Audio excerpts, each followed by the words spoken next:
Bonjour à toutes et à tous et bienvenue dans ce nouvel épisode de WWE News.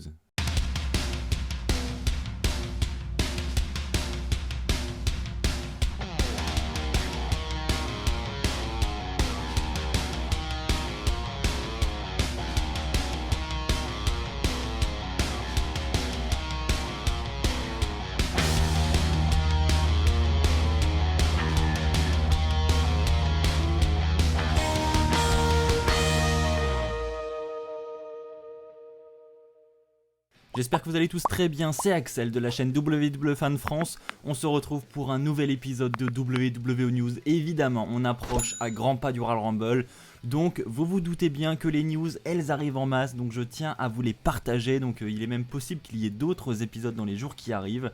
Parce que voilà, l'actualité du moment est assez riche et justement, je tiens à vous la partager. On va parler de l'Undertaker au travers de cette vidéo. On va parler de Cain Velasquez qui s'est exprimé au sujet du Royal Rumble. On va parler du Boogeyman, on va peut-être même parler de WrestleMania 37. Et peut-être même du prochain show en Arabie Saoudite. Il y aurait peut-être quelques changements, j'en parlerai avec vous en fin d'émission.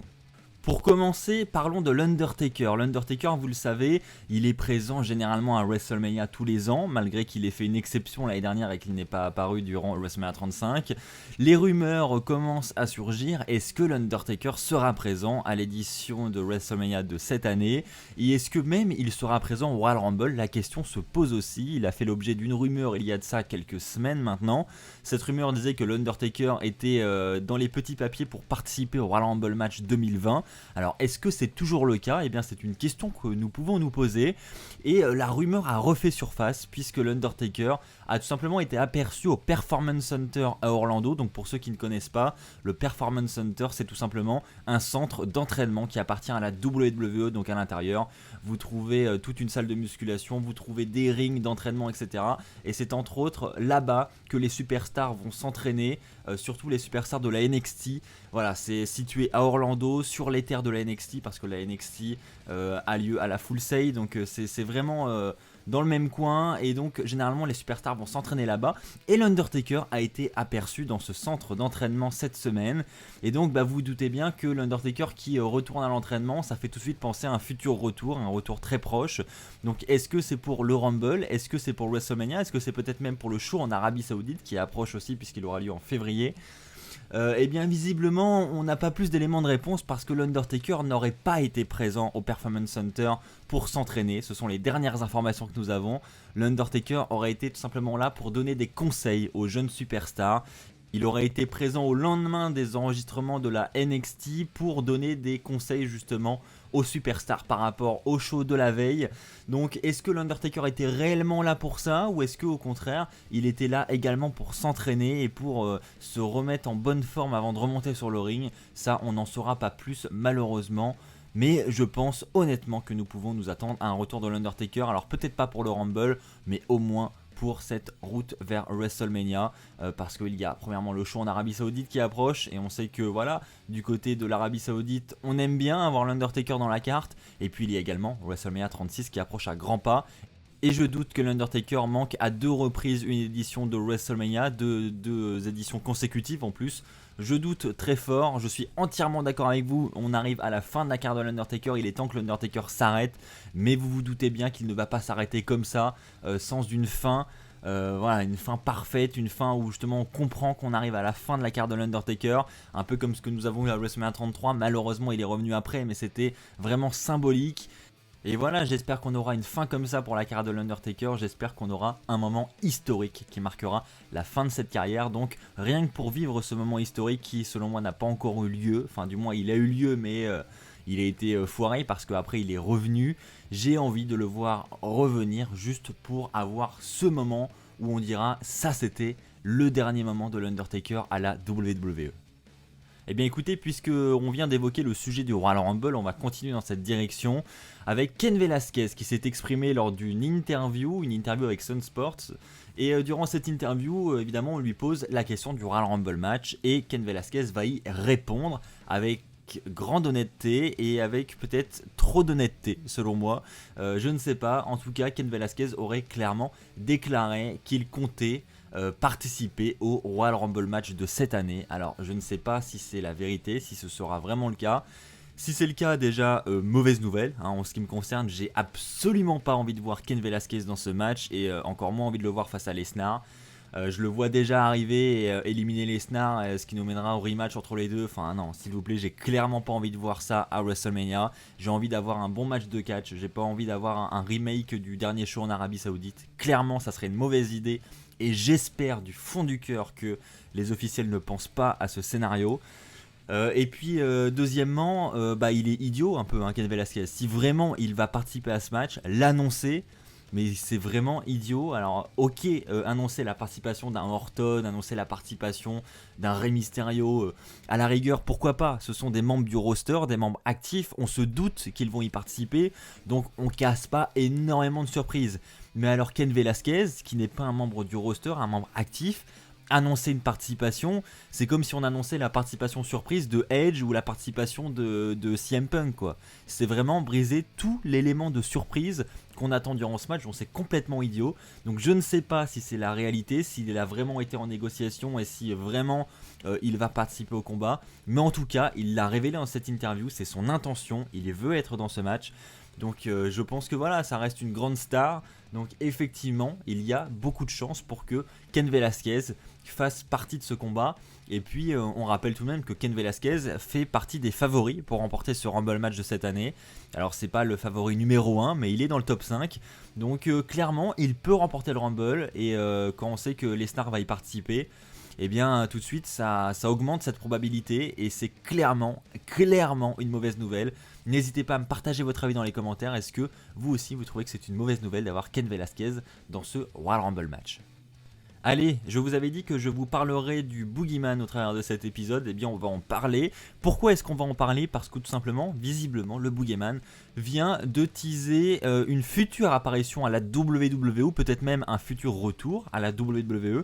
Il s'est tout simplement exprimé sur Twitter, où il a posté une photo de son visage avec des verres plein la bouche, hein, comme à son habitude, et juste à côté, une photo du logo de la WWE. Donc clairement, ce tweet laisse penser qu'il va revenir très bientôt. Alors pour quelle occasion? Évidemment, on a le Rumble, hein, qui arrive maintenant très très vite. Donc à cette occasion, il serait encore une fois très intéressant de voir le Boogeyman dans ce match, et il est même très probable que ce retour ait lieu durant ce match. Maintenant, pourquoi l'annoncer sur les réseaux une fois de plus? Si vraiment c'est le cas et si vraiment il va faire son retour, pourquoi le mettre sur les réseaux? Je ne comprends pas cette idée. Donc je pense que c'est peut-être aussi pour brouiller les pistes, hein, et que voilà, ils sont pas tous non plus idiots, et qu'ils font ça pour justement attirer l'attention vers eux, et faire en sorte que les fans croient à un retour durant le Rumble, et puis au final non, hein, c'est peut-être l'objectif aussi. Donc peut-être que c'est une fausse annonce et une fausse idée que le Boogeyman veut vous donner.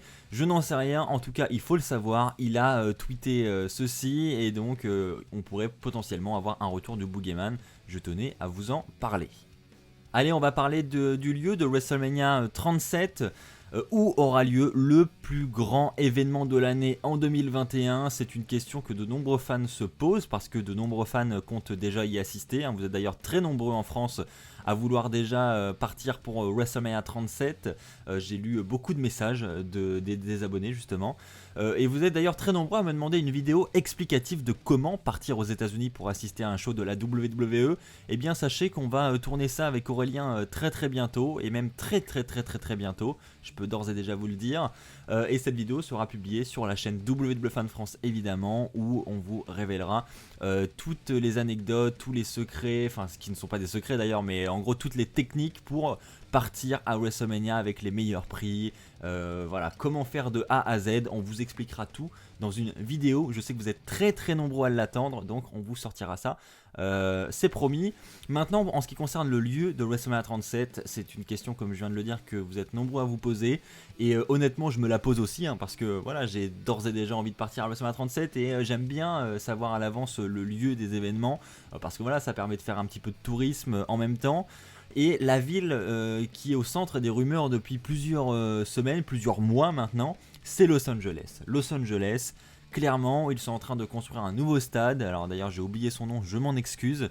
Le lieu favori pour le moment c'est Los Angeles, et cette rumeur semble se confirmer puisque le compte Twitter WrestleVotes dont je vous parle régulièrement dans cette émission, un compte Twitter qui est assez proche de la WWE, vient de publier un tweet justement où il nous laisse penser, honnêtement je pense, il nous laisse penser que le WrestleMania de l'année prochaine aura bien lieu à Los Angeles, parce qu'il a publié un tweet dans lequel on voit 3 photos. Et dans ces 3 photos, ce sont 3 photos qui ont été prises à WrestleMania. Et ces 3 photos ont été prises durant un WrestleMania qui a eu lieu à Los Angeles. Donc on y voit une photo de Ultimate Warrior, une photo de Batista et une photo de Hulk Hogan. Et donc ces 3 photos ont été prises à WrestleMania, dans un WrestleMania qui s'est déroulé à Los Angeles. Donc très clairement, je pense que c'est une manière de nous amener l'annonce comme quoi WrestleMania 37 aura bien lieu à Los Angeles. Voilà, ils peuvent pas l'annoncer avant que ce soit officiel. Mais clairement, en plus, c'est l'habitude de ce compte Twitter, c'est de nous teaser des informations avec des photos, etc. Et là, je pense très clairement qu'on a les éléments de réponse pour le lieu de WrestleMania 37.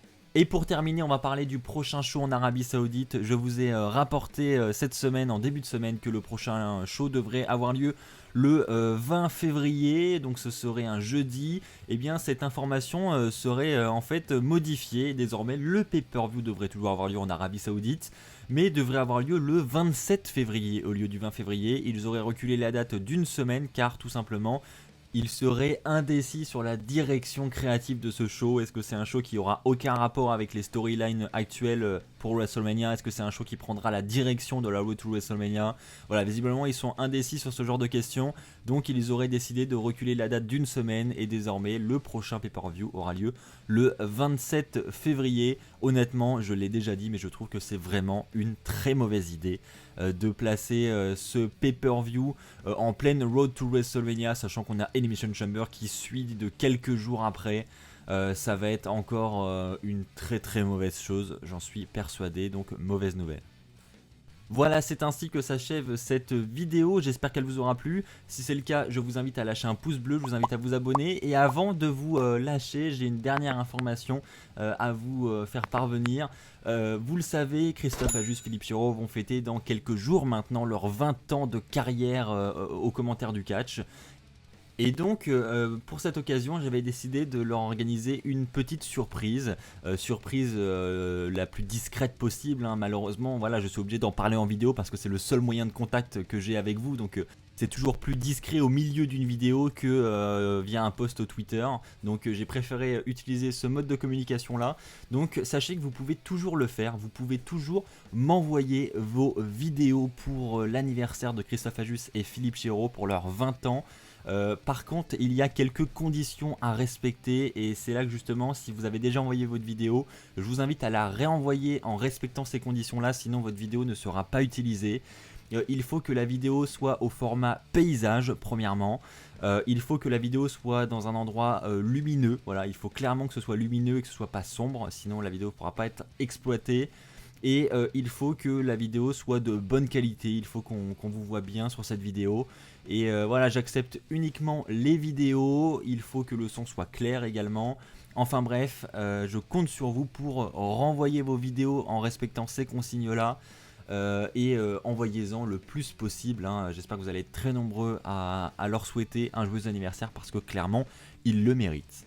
Je le reprécise, cette vidéo est à envoyer via l'adresse email qui s'affiche à votre écran. Et puis si le fichier vidéo est trop lourd, vous pouvez bien sûr utiliser WeTransfer, qui est un service gratuit pour envoyer ce genre de fichier. Ceci étant dit, je vous remercie encore une fois pour votre fidélité. Je vous invite une nouvelle fois à vous abonner pour ne pas rater les prochaines vidéos qui sortiront sur la chaîne. On se retrouve très très vite, d'ici là portez-vous bien. Et puis n'oubliez pas, soyez toujours très très fiers d'être fan de catch. Allez, bye tout le monde.